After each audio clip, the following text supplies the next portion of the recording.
my name is Sheila Bacon, the Rabbi from another planet. Please like, share, and subscribe, and ring that little bell. Ring the little bell so you are notified when new videos drop. We're going to be reading an interview with Stephen Moffat. I like interviews with Stephen Moffat. I think he's got a real piercing insight into Doctor. I think Russell T Davies as well. Not that everything they do was perfect, but I think they have a real deep insight into it. So I'm looking forward to it. They're focusing on the Ninth Doctor, which I think he helped define with was it The Empty Child and Doctor Dances. I think to a great extent he really did help define. Also, I think it helped create his dramatic writing career. He was basically a comedy writer at the time. So anyway, we're going to read that. It's from this month's Doctor Who magazine. I would recommend going and buying a copy, a digital copy, or a physical one, whatever, if the interview interests you. I will say, however, I always get, when I do Doctor Who magazine videos, I always get a lot of comments of people saying, I will not buy Doctor Who magazine in any way at all ever again,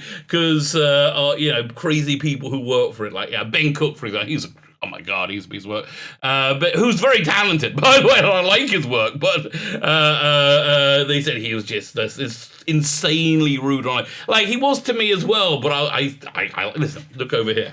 So all these two shelves over here, this is Doctor Who magazine from the beginning. I've been reading it like since it came out, basically. Old habits die hard. It kind of hurts me to cancel it, but even though I had a similar experience, this is an aside. This is why I guess you come to my channel for the asides. He put something on it. I don't know how I did on my Twitter feed, but he put something on Twitter feed saying like he doesn't understand.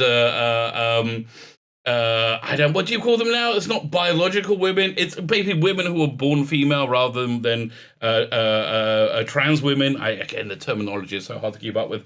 Women women without penises. Let's say that women without penises aren't comfortable with women with penises in female-only spaces. He didn't understand. And so I said, look, I replied from my wife's perspective, my daughter's perspective, they are uncomfortable in states of undress with people with penises, be they male or female, right? He just went on a bender. He went on a complete bender, like insane bender. But it doesn't really bother me. But I do understand. Only out there in the comments, I do understand if you're saying I will never buy Doctor Who magazine because they were people who work for it are insanely rude. And yeah, I hear it. Listen, I can't twist your arm to like support people who've been rude. I personally don't have a problem with it, but if you're gonna comment that, I already know. That's basically what I have. I already know. But do comment. Comment is good. Commenting is very good. The algorithm likes comment, eats it up. Like, share, subscribe. I tell you, I am so shadow banned. I am so shadow banned by YouTube. The only reason my subscribers have remained constant is because I have a bunch more people subscribing all the time. YouTube are doing their best to deplatform me. They really are. I made I've stated the unforgivable position that, as I alluded to just now, generally speaking, I think if you have a penis, you're normally male. Generally, if you don't, I'm not saying you don't exist. I'm just saying generally speaking, for the majority of the human population, for the entirety of human history, that's kind of been the rule, okay? And they got mad, so they didn't demonetize my channel. So like, share, subscribe. That's really helpful. Thank you very much. If you want to go one step beyond, go and check out my Indiegogo. It's link here in the video notes. Now, campaign news. I am ending this campaign shortly. I'm planning ending it in the next week. It's the holy day of Yom HaSukkot, the Jewish Independence Day. Israeli Independence Day. The Israeli Independence Day next week. So I would like to end it around then. But I want to do I want to add one more thing to the campaign. So listen, if you get both books, just to fill you in very quickly, you get a bunch of extras. You can buy the extras on their own if you want. You can get these Mel Gaze cards, Keeping the British End Up, Party Like It's 1999, Don't Even Think It's Citizen, No Hanky Panky and Tart. Oh boy, yes there is. Let me tell you, there's a lot of hanky panky and tartars. Then we had added on I'm Sensing Strong Emotions, Captain, and the last one is fantastic. There's one I have to zoom in on because it's so freaking gorgeous. The Force is Female. The fourth is female, and the fourth is so incredibly, wonderfully female. So anyway, so you get that, and then you get, if we hit $8,000, everybody gets this poster. We're just headed coming up to $7,000. I think we're going to hit $8,000. Everybody's going to get this poster. It's it's A2. That's 18 by 24. But and there's more posters you can add on. Is the Eyes Have It poster, nice Capaldi one there. You have a Great Balls of Fire. I quite like that one. But I want to add on another poster. I want to do Tom Baker. Tom Baker in his costume, his Doctor Who costume, as he is now old, right? At the controls of the of the TARDIS, with Liz Sladen equally of the same age, but they were grinning. I have this idea. There's this really wonderful idea. There's some perfect reality where she never, where Fourth Doctor never went to Gallifrey and never dropped off Liz Sladen. They just stayed forever, adventuring forever, and his Doctor grew old with her. For me, I'm a big softie, right? I'm a big softie, and I would like to try and put in a couple of panels into this poster.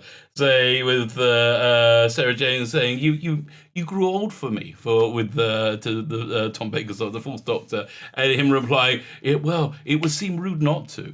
I can just hear him say that. So when I have that poster ready, then the campaign is ending, right? Then the campaign is, I'll sell it for a couple of days, but that's when the campaign is ending. I'm hoping it's going to be next week. So go check it out. I hope you're as excited about it as I am. Right, let's turn that off and go, doink, there you go. I'm feeling that. Again, I want to say, if you like the interview, go and buy yourself a copy of Doctor Who magazine. If Doctor Who magazine has enraged you, the people who are working on it, I completely understand. Fine. So Stephen Moffat wrote The Empty Child and the Doctor Dancers for Crystal Echoes 2005. So now, this was a big Crystal Echoes issue because they... next month he's coming back to the role. It's very, very exciting. He tells Graham Kibble White why bananas were such a good match for the Ninth Doctor and why the Fourth Doctor didn't need that scarf. Well, he didn't really use the scarf that much, but it was just like kind of identifiable with him. Zoom in. We drop on Steve Moffat's office via Doom. It happened. It's all happened rather quickly. We emailed him asking me willing to talk about the Ninth Doctor, and in particular, following the comments made by Chris Eccleston in this issue's interview, his sense of humour. And because Steve was in the middle of writing something, it was an instant. Yeah, well, I guess it was at his desk, right? It's instant. Yes, put anything to put off real work. I do hear it, mate. You should try YouTubing. I have to tell you, the work bit of YouTubing is the best bit. It really, making the videos is 100% the best bit. Live streaming is 100% the best bit. I would say that's actually my favorite part of life right now, right? It's like, yesterday I did a live stream, and I was like, you know what, because it's kind of like I like you fit into a persona, when you live stream, which isn't entirely. It's based on who I am in real life, but I'm more miserable when I'm off camera. So this is who I feel I more really am. Right? So okay. Anything. So if you want to avoid work, don't get to YouTube because you want to do it all the time. It's really true. I'm not even under pressure at the moment, except I'm moving like glue. Yeah, well, listening to your writer, you need a rocket up your ass to get some work done.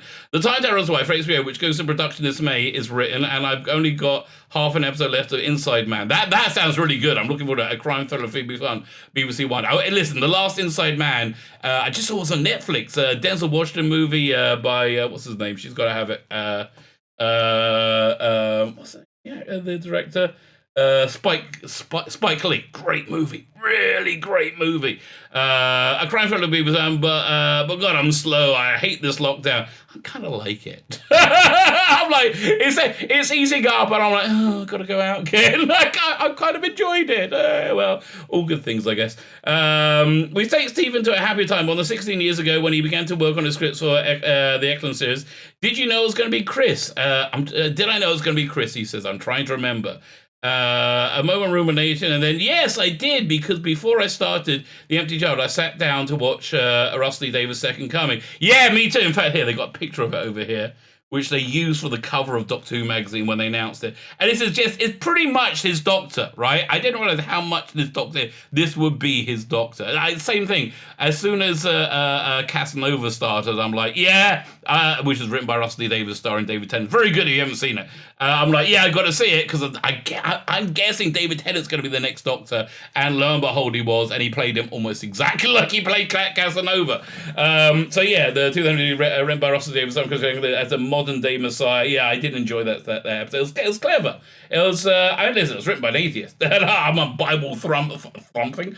I don't know what Bible thumper is, but it sounds bad. I'm a Bible thumping creationist, right? But again, I love the honesty and the authenticity of his writing. Always has done. Rusty Davis, again, this is a bit of a side. Rusty Davis is really great at creating great characters who you believe and you love and are flawed. Right, he's great at making families. They're just absolutely fantastic. I just think his love of family, his love of people, just shine through in everything he does. But I think that's why I like his work. What do you want me to tell you? His work, I hadn't seen, but I hadn't seen how it was going to mess with Russell, and he was going to mess playing a supernatural being. It all seemed a bit of a gift. Yeah, okay. Did Stephen Taylor a sense of humor for the actor? At that point, and let's be honest, still I was a comedy writer. I'm not sure to this day I really understand how to get down and write a page without jokes. I think one of the weakest aspects of season 8, the Capaldi's first season, was hit by a lot of unfortunate things at once. Firstly, Sherlock was going on, which really at its height, and I think that stole a lot of the momentum from season 8. For example, that last story with Sherlock's sister on the island, that was supposed to be a Doctor Who story. Sherlock's sister was supposed to be the master, and she took over the prison, and then puts them through. That was supposed to be a Doctor Who story. In my head, that would have been an awesome Doctor Who. So it really ties into those 1970s unit stories where the master's in jail. Kind of like reflects that. So you had that going on. And yet it was pretty clear all the way through that season that Moffat wanted to be writing a romantic comedy, which is why I think we got all the Clara and what was the name of her boyfriend in that? Played by Samuel Clements or that. I actually have to say, Big Finish did a box set of the 12th Doctor Chronicles, which had Jake Dubman read them, and he doesn't do. It's not like his reading of Matt Smith or David Tennant, where you was.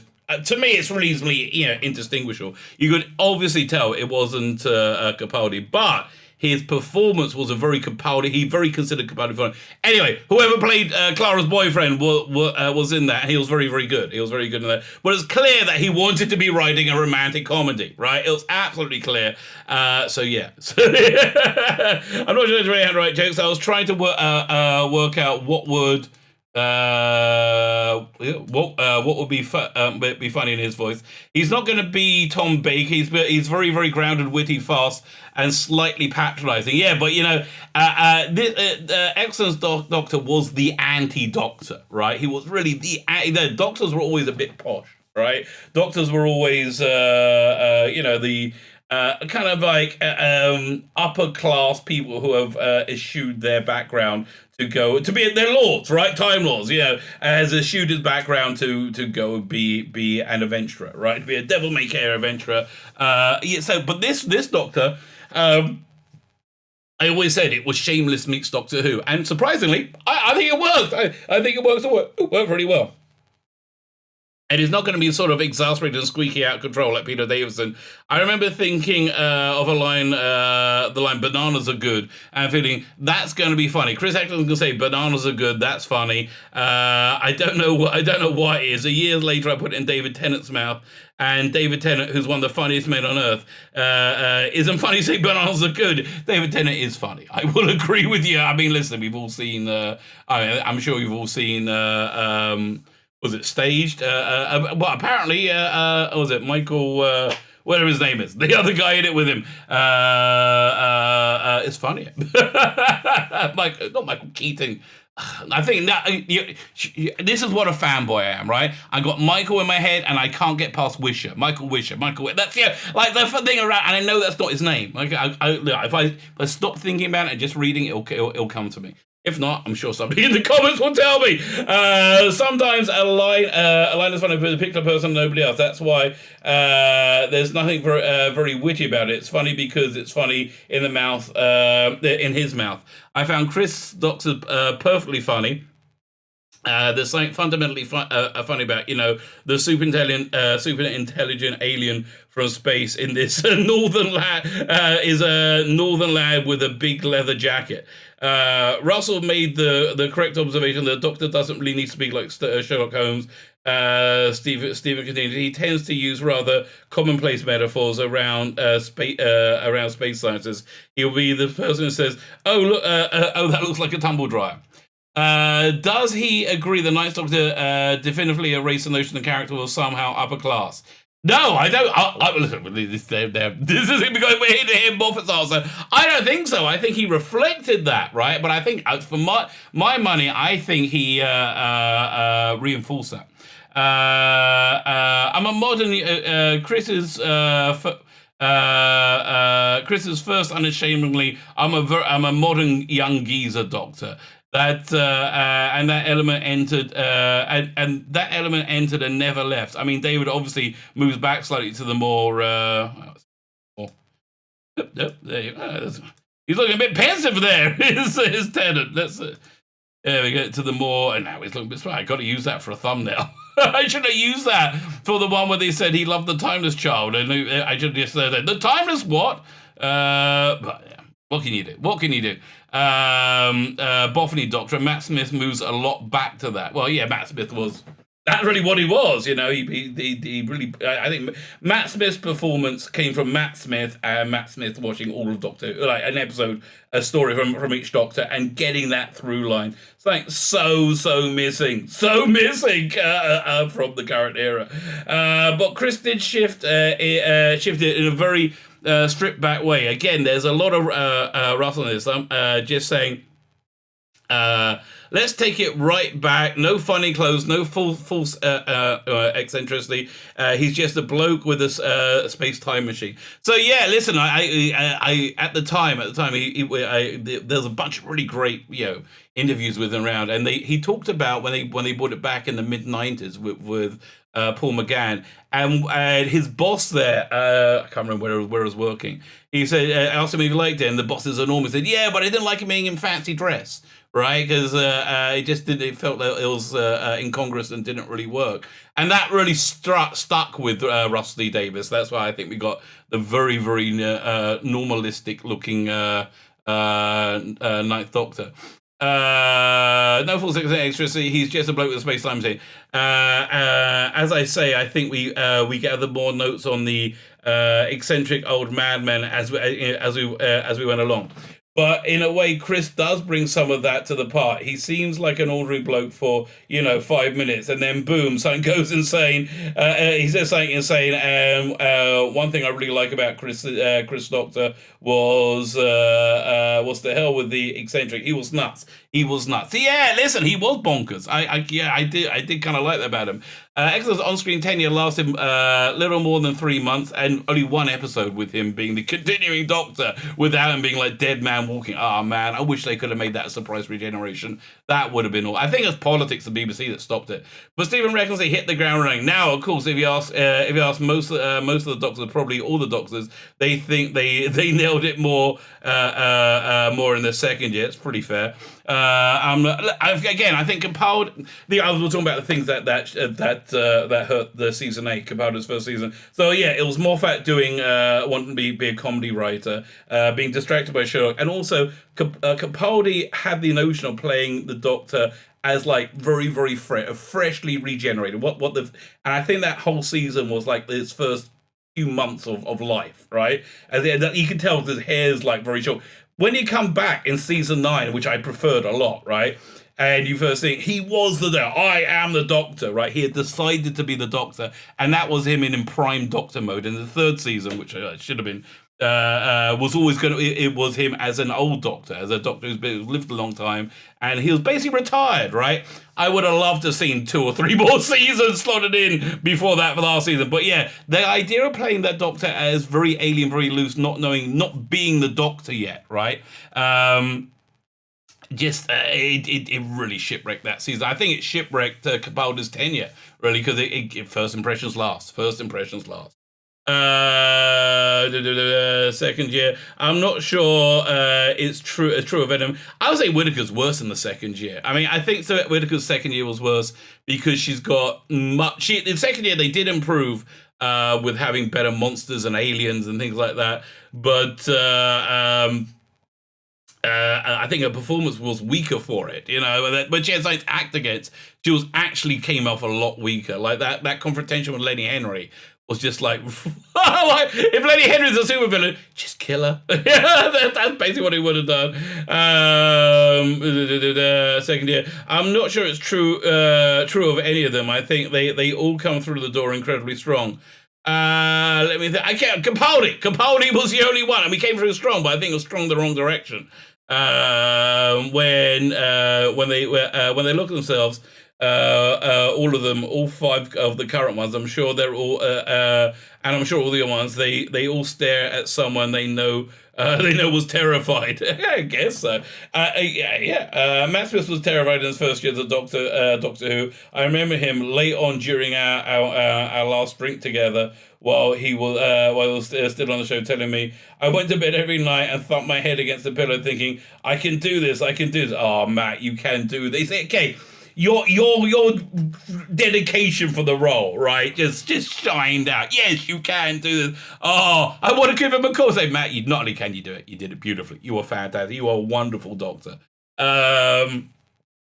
I could do it. I went to the thumb saying I could do this. So in his first season, which I actually think is one of his, I think Matt Smith really hit the ground running and stayed great all the way through. Matt Smith's weakness was only through the scripts, which got weaker as he went along. This second season, it doesn't hold together anywhere near as well as that first season, just in terms of scripting. His performance, wonderful. I love the performance all the way through.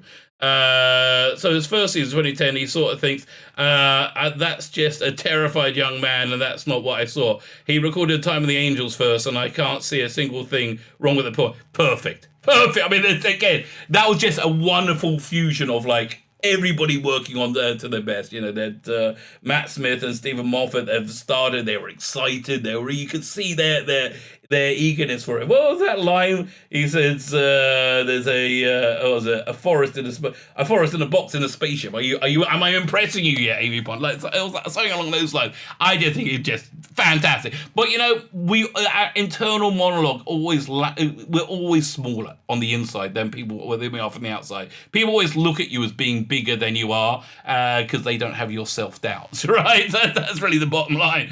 Going back to the Ninth Doctor, one of his loudest moments in all his sentences was the resolution of Doctor's answers. The second part, Stephen's story. Page? Going.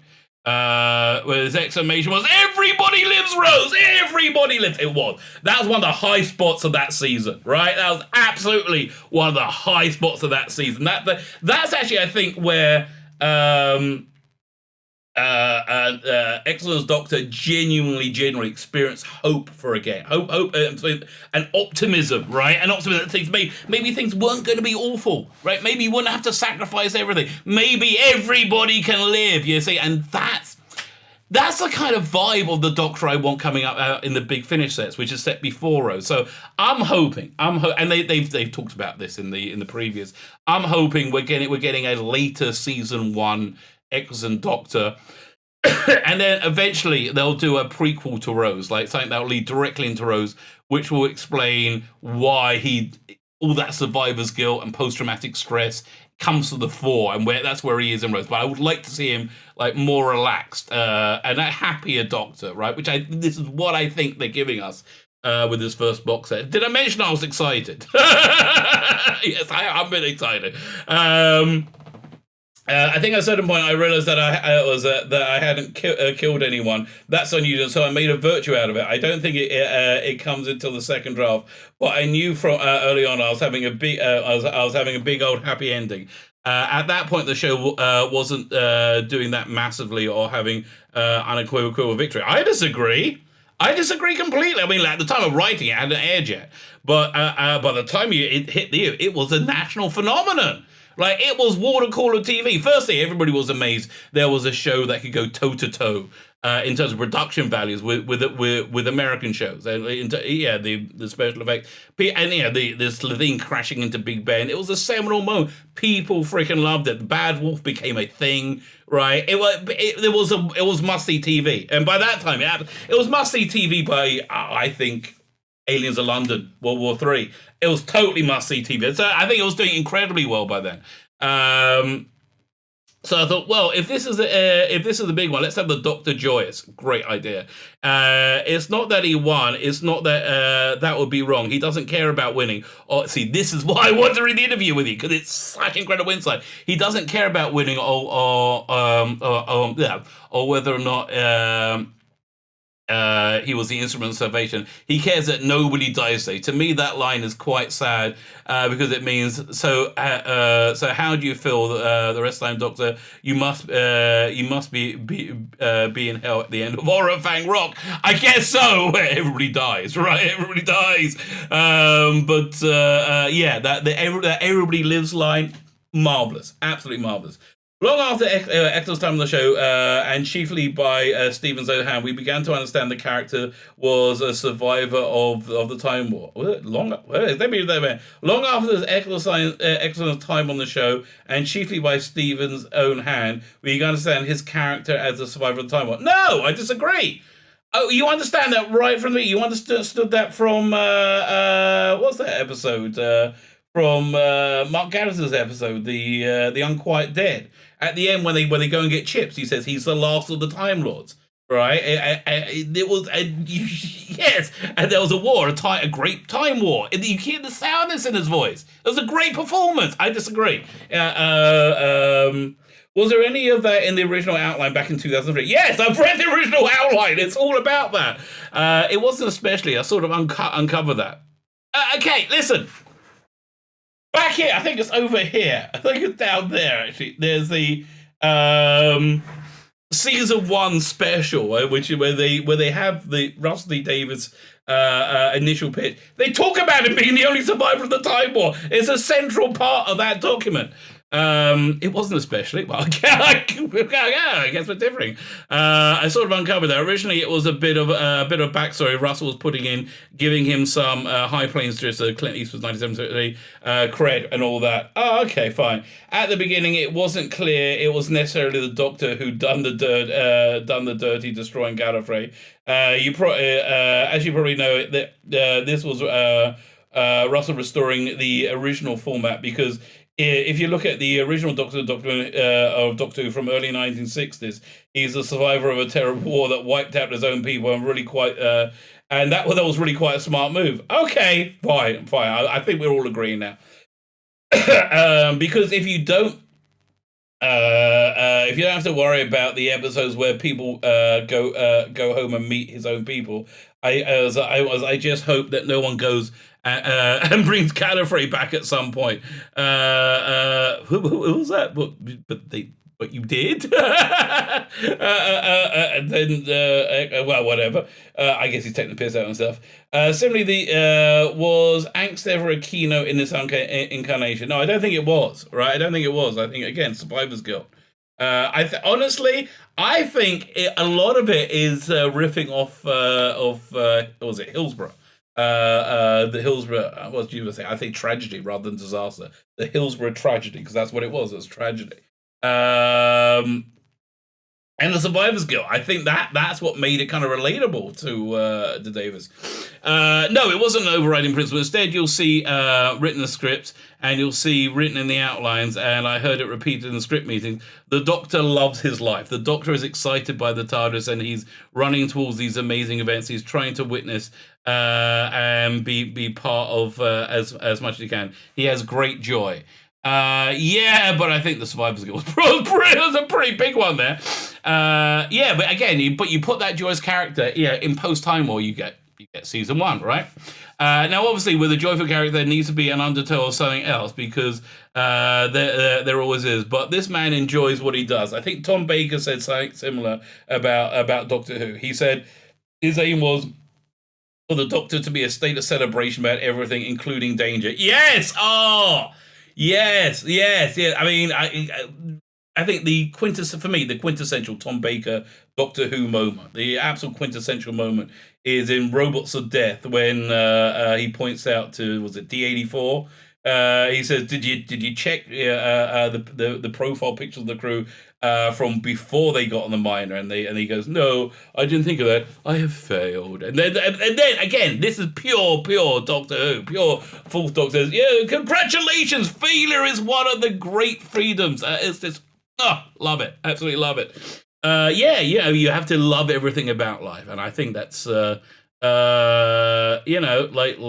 a real truism. I remember, must be what, 10 years ago now. It was my grandmother's 90th birthday. And she's been around bed. She passed away for good 10 years ago, maybe in the last 10 years. But it was during her 90th birthday, and we had a big, we had a big party for her. And each week in Judaism, you read you serialize the Bible, the Old Testament. You read a segment each week. It's like basically you serialize it. So that week's segment was coming towards the end of the Bible, and it was basically Moses is giving the whole last book. Was it what do you call it? What do you call it? Devarim in Hebrew. Oh man, not Numbers. Deuteronomy. I think it's Deuteronomy. Yeah. There you got where. Genesis, Exodus, Leviticus, Deuteronomy. Fine. So most of Deuteronomy is basically a treatise from Moses to the Israelites because he's about to die, right? He's giving them advice about to die, and the summation of everything is choose life. Choose life, no matter what, no matter how bad life is around you. Choose life, choose happiness, choose joy, right? And that's how my grandmother did, and everybody loved my grandmother, Nana. Everybody loved my grandmother. She had a really, again, a mother's side. She had a pretty hard life.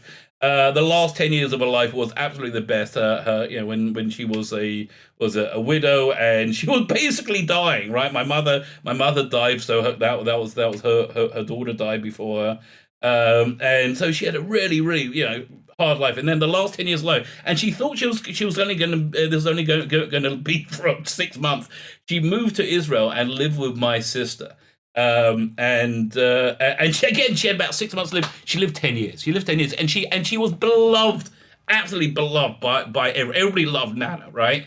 And the reason was because this Doctor Who trait, she chose life. She absolutely chose life. And I think the Doctor chooses life, right? And I think that's really core of Eccleston's Doctor. Everybody's Doctor. So where were we? The trouble with writing Doctor is if you go dark with the Doctor, as I have done. Did I miss anything? Trouble with Doctor, if you go dark with the Doctor, I have done it occasionally. It's gonna be really occasional. And the abyss opens up. I mean, dear God, he's lost everybody. He's losing everyone. He's in the middle of a temporary friendship that will leave him devastated when it ends. You got to be careful with that. I guess so. I mean, it's not such an incredibly optimistic show, right? If he's like suicidal. There's one final thing we put to Stephen before. Yes, he is going to have to go back to writing. What does he make of the Tom Baker quote that it's not really an acting role because it doesn't come with any character development? So he said, well, I think, listen, my 2 cents before we get Moffat, I think when when he played the role, that was true. I think there is not massive. I mean, Exxon had got quite a bit of character development, not massive. Same with Tennant, had a mild bit of character development. I think Capaldi's Doctor had the most. Matt Smith stayed reasonably constant, right? So I think that's basically a truism, right? The character, you love that character, you want him to remain that character. So he's never understood that. Well, I just explained it to you. I know lots of people who don't develop. Okay, fine. In fact, everybody doesn't develop. I know what it means. I think, which is the Doctor isn't particularly on a hero's journey. If you think about it, the Doctor races out the TARDIS and gets involved with Gets involved with other people, saves the world, races back to the TARDIS. Yeah, a second, races back. Man. Okay, I'm just holding it there. Races back to the TARDIS. He doesn't remember most of it. Yeah, I can relate to that. Most of the time, he's not massively changed by what happens, so it's not his story in that sense. Okay, one of the things that most irritates hardline Doctor Who fans is the story being about the companion. Well, there is no being about the companion. Well, there's no comparison. The companion was walking along one day, and there was a blue box, and their vision of the universe was changed for it, and it expanded forever. The Doctors can't compare to that. I guess that's what they're trying to do with the Timeless Child, right? It just didn't work, right? It just so didn't work on so many levels. But I still don't understand why Tom Baker thinks it's not acting. Listen, people are good. People are self-deprecating. That's a truism. It's not acting.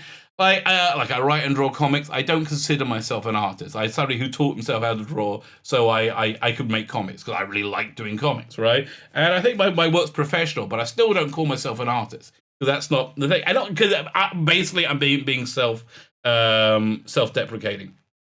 One thing the most is still I don't understand why Tom thinks it's not acting. It's after all the greatest performances ever given. I kind of, and I think he's still giving it now. I think he's a great actor. It's a great actor in detail. It's great. It's great. I think he's a great actor. It's great and detailed and incisive performance. He's definitely acting. Okay, it's not telling a hero's own, but does that mean we are? Does that mean parts are only worth playing on those tiny days when your entire life flashes before your eyes? Most days are not like that. He tosses his hand up in despair and goes back to the lockdown gloom. Certainly not at the moment. Oh, that's true. Fine, let's see what this extra little bit is. Ripping yarns. There was an element of don't frighten the horses about Chris's costume.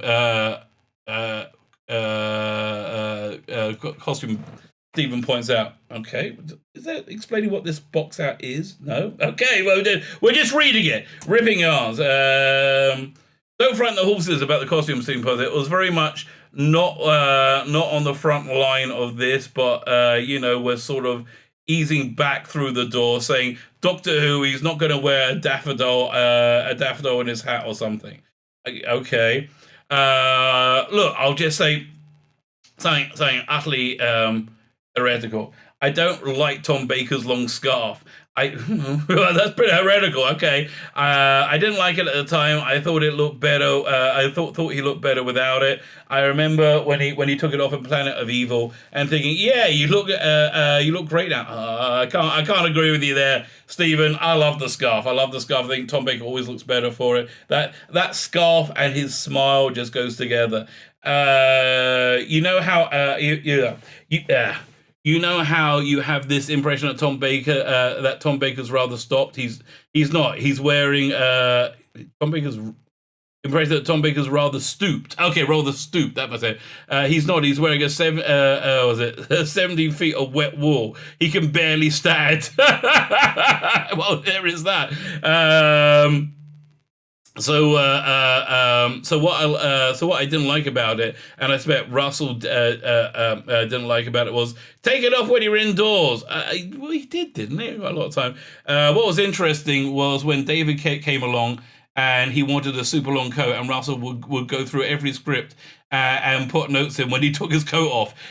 He didn't want to see a man standing around indoors wearing a coat. That's a very English thing. I'm telling you, that's very English. Not wearing a coat indoors. My wife's American, and like I tell the kids, take your coat off, you're indoors. And my wife said, why? It's a very English thing. I don't know what it is, a cultural thing. He didn't want to see a man standing around indoors. Otherwise, would have to write dialogue saying, why are you indoors? Why are you wearing your coat indoors, Doctor? Very good.